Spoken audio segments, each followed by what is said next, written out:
समितीचे पाणी संघर्षाचे अध्यक्ष आमचे मित्र DS बापू, सरपंच, सर्व असणारे कार्यकर्ते, मित्रमंडळी, नेते मंडळी, ग्रामस्थ बंधूंनो, गेल्या आज DS बापू तुम्ही पहिल्यापासून आमचं ना आज पण आमचं तुमच्या बाबतीत आमचं मन हलतंय. काय गोष्टी एखाद्या चुकतेत पण तुम्ही आम्हाला पाहिजे तर कृपा करून आपण एका लेकराकडे सगळी राहूया. आम्हाला एक का म्हणायचं आहे, कुठंतरी आपण एकत्र येऊ. काय गोष्ट चुकीची असत त्याला आनंदा बापू समर्थ आहे आणि ते तुमचा विषय एखाद्या बाबा इथं एखाद्याला खटाकला मी तुम्हाबरोबर असणार आहे असा मी पुढचं दिल पण पाठचं देणार नाही.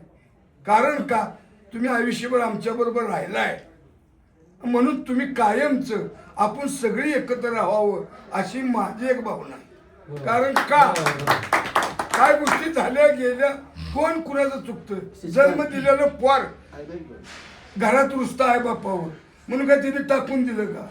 अशा काय गोष्टी घडल्या असल्या तर कुठंतरी कांबरून टाकूया आणि फेरगतीनं चालूया. बापू तुम्ही वस्ताद व्हा, आम्ही तुमचं शिष्य होऊ आणि इथून पुढे एका विचारानं चालूया. एवढं बोलून मी इथं थांबतो. जय हिंद.